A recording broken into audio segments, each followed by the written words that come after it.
Assalamualaikum warahmatullahi wabarakatuh. Kembali lagi bersama saya, Ibu Fausia Sahrawati B, yang akan menemani adik-adik untuk mempelajari tentang konsep dasar korupsi.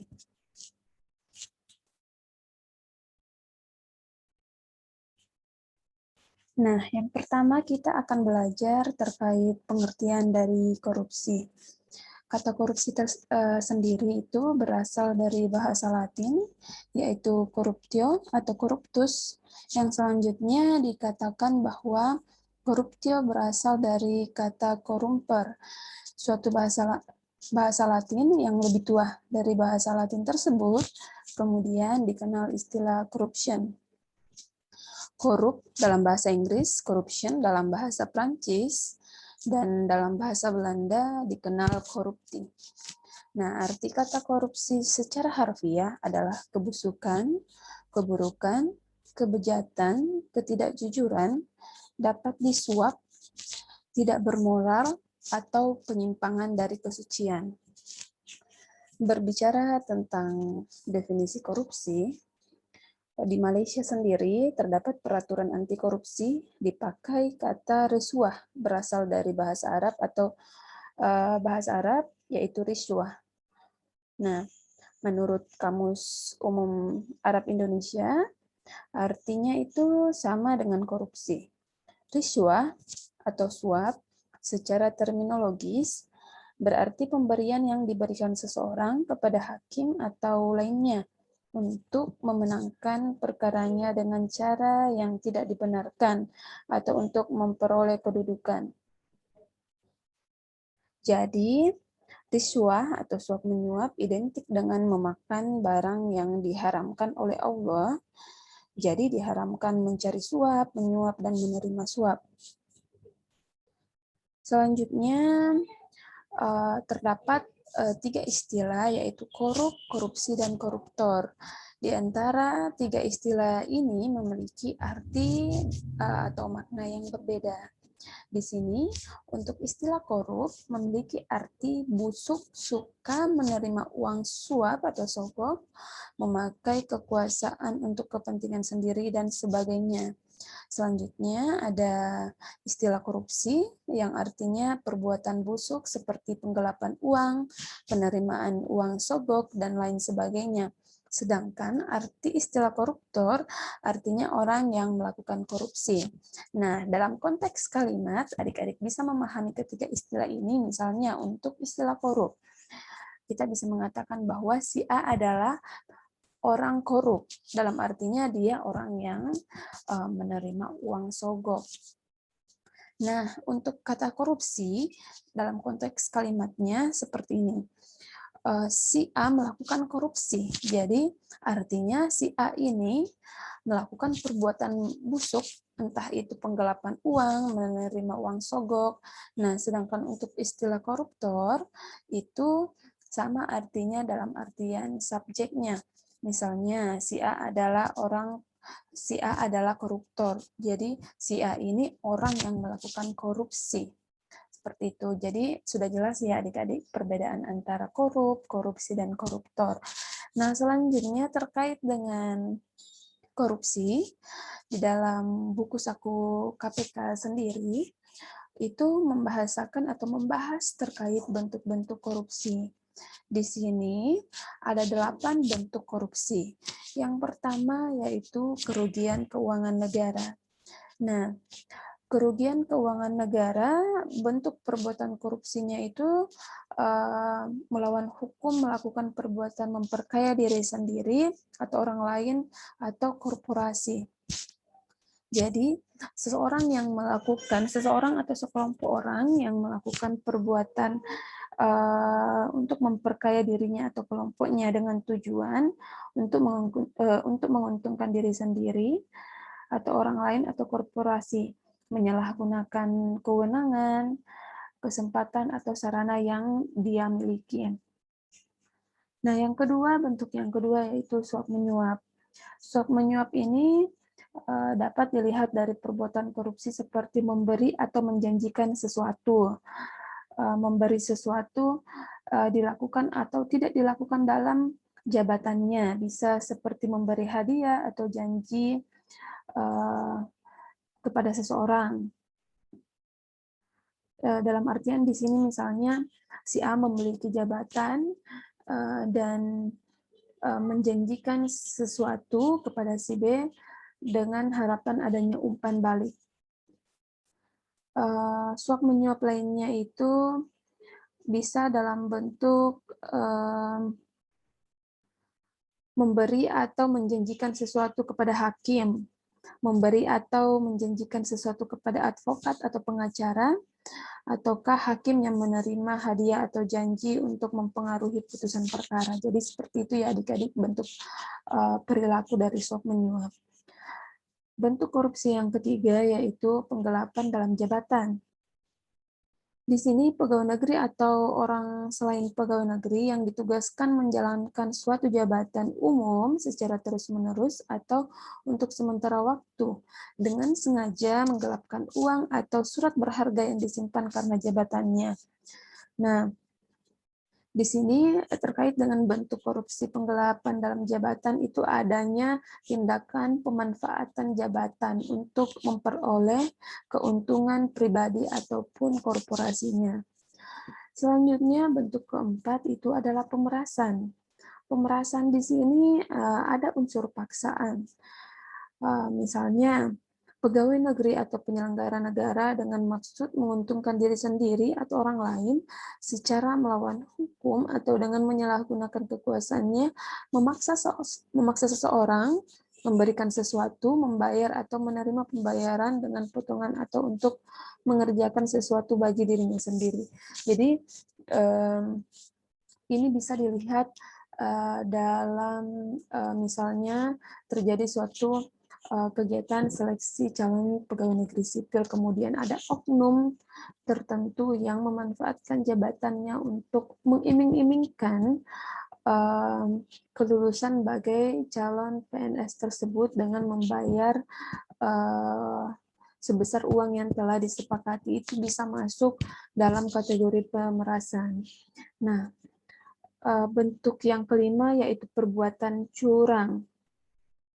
Ini bisa dilihat contohnya yakni misalnya seorang pemborong atau ahli bangunan yang pada waktu membuat bangunan atau penjual bahan bangunan yang pada waktu menyerahkan bahan bangunan melakukan perbuatan curang yang dapat membahayakan keamanan orang atau barang atau keselamatan negara dalam keadaan perang. Jadi di sini secara realitas bisa dilihat dari kasus-kasus korupsi dalam proyek-proyek bangunan. Misalnya seorang kontraktor yang pada proposalnya membuat anggaran yang besar, kemudian pada realitasnya meminimalisir pembelian bahan-bahan dalam pembangunan bangunan tersebut, dan sisa dari biaya pembangunan itu dia ambil. Jadi itu bisa masuk dari perbuatan curang karena kualitas dari bangunan tersebut akan tentunya lebih rendah karena menggunakan bahan-bahan misalnya semen yang sedikit sehingga kualitas bangunannya itu cepat rusak. Selanjutnya ada benturan kepentingan dalam pengadaan. Jadi ini juga salah satu bentuk dari korupsi menurut buku saku KPK. Misalnya di sini bisa dilihat dari pegawai negeri atau penyelenggara negara, baik langsung maupun tidak langsung, dengan sengaja turut serta dalam pemborongan, pengadaan, atau persewaan yang pada saat dilakukan perbuatan untuk seluruh atau sebagian ditugaskan untuk mengurus atau mengawasinya. Nah, yang terakhir, bentuk yang terakhir yang paling sering kita dengar itu terkait dengan gratifikasi. Nah, gratifikasi sendiri merupakan salah satu bentuk korupsi, di mana setiap gratifikasi kepada pegawai negeri atau penyelenggara dianggap pemberian suap apabila berhubungan dengan jabatannya dan yang berlawanan dengan kewajiban tugasnya. Nah, kita lanjut membahas tentang gratifikasi ini. Menurut Black's Law Dictionary, mengatakan bahwa gratifikasi merupakan a voluntarily given reward or recompense for a service or benefit. Nah, dari definisi ini dapat diartikan bahwa gratifikasi merupakan sebuah pemberian yang diberikan atas diperolehnya suatu bantuan atau keuntungan. Jadi, gratifikasi ini identik dengan pemberian hadiah dengan berhubungan dengan jabatannya dan yang berlawanan dengan kewajibannya. Selanjutnya terkait dengan bentuk-bentuk gratifikasi, ada dua bentuk gratifikasi. Yang pertama itu adalah gratifikasi positif, dan yang kedua adalah gratifikasi negatif. Gratifikasi positif di sini merupakan pemberian hadiah dilakukan dengan niat yang tulus dari seseorang kepada orang lain tanpa pamrih, artinya pemberian dalam bentuk tanda kasih tanpa mengharapkan balasan apapun. Nah, yang kedua ada gratifikasi negatif, adalah pemberian hadiah dilakukan dengan tujuan pamrih. Pemberian jenis ini yang telah membudaya di kalangan birokrat maupun pengusaha karena adanya interaksi kepentingan. Jadi untuk budaya di Indonesia itu kan pemberian hadiah merupakan suatu hal yang biasa. Namun dalam konteks korupsi, gratifikasi ini bisa menjadi sesuatu yang negatif ketika tindakan tersebut atau hadiah tersebut diberikan dengan tujuan untuk memperoleh keuntungan atau mempengaruhi keputusan seseorang yang memiliki jabatan. Jadi, gratifikasi itu tidak serta-merta bisa bernilai negatif, tetapi ada juga positif. Misalnya, seorang anak yang memberikan hadiah kepada ibunya, itu bukan masuk tindakan korupsi. Nah, setelah kita mempelajari tentang konsep dasar korupsi, kita belajar tentang bentuk-bentuknya menurut buku saku KPK, kita sudah belajar tentang apa sih sebenarnya itu gratifikasi, dan bentuk gratifikasi ternyata ada dua, ada yang positif, ada yang negatif. Sekarang kita belajar terkait sejarah korupsi yang ada di Indonesia. Nah, korupsi di Indonesia itu sebenarnya sudah membudaya sejak dulu. Sebelum dan sesudah kemerdekaan di era Orde Lama, Orde Baru berlanjut hingga era reformasi. Berbagai upaya telah dilakukan untuk memberantas korupsi, namun hasilnya masih jauh. Periodisasi korupsi di Indonesia secara umum dapat dibagi menjadi dua, yaitu prakemerdekaan dan pasca kemerdekaan. Pada periode prakemerdekaan itu ada dua periode lagi, yakni masa pemerintahan kerajaan dan masa kolonial Belanda. Seperti yang kita ketahui bahwa di Indonesia sendiri itu merupakan negara yang pernah dijajah oleh Belanda. Nah, kita membahas tentang sejarah korupsi pada masa pemerintahan kerajaan. Nah, budaya atau tradisi korupsi pada masa pemerintahan kerajaan itu didorong oleh motif kekuasaan, kekayaan, dan wanita. Jadi ada istilah harta, tahta, dan wanita. Itu pada masa pemerintahan kerajaan. Perebutan kekuasaan di kerajaan Singosari sampai 7 keturunan saling membalas dendam berebut kekuasaan. Misalnya pada kerajaan Majapahit, Demak, Banten, itu juga pernah terjadi korupsi. Perlawanan rakyat terhadap Belanda dan seterusnya sampai terjadinya beberapa kali peralihan kekuasaan di Nusantara telah mewarnai sejarah korupsi dan kekuasaan di Indonesia. Kehancuran kerajaan-kerajaan besar adalah karena perilaku korupsi dari sebagian besar para bangsawannya. Misalnya, pada kerajaan Sriwijaya diketahui berakhir karena tidak adanya pengganti atau penerus kerajaan sepeninggal Balaputra Dewa. Untuk kerajaan Majapahit diketahui hancur karena adanya perang saudara, yakni perang Parekrek sepeninggal Mahapati Gajah Mada. Dan pada kerajaan Mataram, lemah dan semakin tidak punya gigi karena dipecah belah dan dipreteli gigi taringnya oleh Belanda. Jadi untuk kasus korupsi di masa pemerintahan kerajaan itu identik dengan motif kekuasaan, kekayaan, dan wanita.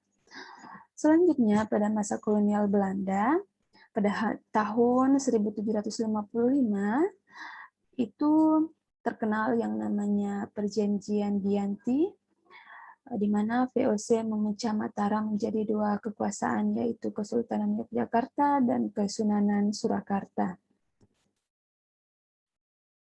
Pada tahun 1757 atau 1758, VOC memecah Kesunanan Surakarta menjadi dua daerah yang kita kenal dengan Kesunanan Surakarta dan Mangkunegaran. Selanjutnya, Kesultanan Yogyakarta juga dibagi menjadi dua, yakni Kesultanan Yogyakarta dan Pakualaman. Dalam buku History of Java, karya Thomas Stamford Raffles, hal ini menarik. Dalam buku itu adalah pembahasan seputar karakter penduduk Jawa. Penduduk Jawa digambarkan sangat nerimo atau pasrah terhadap keadaan. Namun di pihak lain mempunyai keinginan untuk lebih dihargai oleh orang lain. Tidak terus terang, suka menyembunyikan persoalan dan termasuk mengambil sesuatu keuntungan atau kesempatan dikala orang lain tidak mengetahui. Nah, hal inilah yang menarik adalah bangsawan yang gemar menumpuk harta, memelihara sanak atau abdi dalam, yang pada umumnya abdi dalam lebih suka mendapat atau mencari perhatian majikannya. Nah, inilah yang merupakan bibit dari tindakan korupsi di masa kolonial Belanda. Nah, pada pasca kemerdekaan dikenal 3 periode, yaitu Orde Lama, Orde Baru, dan Reformasi. Pada Orde Lama itu dibentuk Badan Pemberantasan Korupsi. Panitia Retooling Aparatur Negara yang dikenal dengan akronim PARAN, dibentuk berdasarkan Undang-Undang Keadaan Bahaya dipimpin oleh Nasution dan dibantu oleh 2 orang anggota, yakni Prof. Yamin dan Ruslan Abdul Ghani. Namun ternyata pemerintahan pada waktu itu setelah setengah hati dalam menjalankannya. Jadi pembentukan Badan Pemberantasan Korupsi dalam tugasnya itu tidak dilaksanakan secara maksimal. Kemudian selanjutnya pada masa Orde Baru dibentuk tim pemberantas korupsi yang dikenal dengan istilah TPK yang diketuai oleh Jaksa Agung. Namun pada tahun 1970 terdorong oleh ketidakseriusan tim pemberantas korupsi ini dalam memberantas korupsi seperti komitmen Soeharto, mahasiswa dan pelajar melakukan unjuk rasa memprotes keberadaan TPK. Selanjutnya di masa reformasi, pada era reformasi seluruh elemen penyelenggara negara sudah terjangkit virus korupsi yang sangat ganas. Pada saat itu, pada masa pemerintahan B.J. Habibie mengeluarkan Undang-Undang Nomor 28 Tahun 99 tentang penyelenggaraan negara yang berbasis dan bebas dari KKN. Nah, pada masa pemerintahan Presiden Abdurrahman Wahid membentuk Tim Gabungan Pemberantasan Tindak Pidana Korupsi atau yang dikenal dengan TGPT-PK dengan Peraturan Pemerintah Nomor 19 Tahun 2000.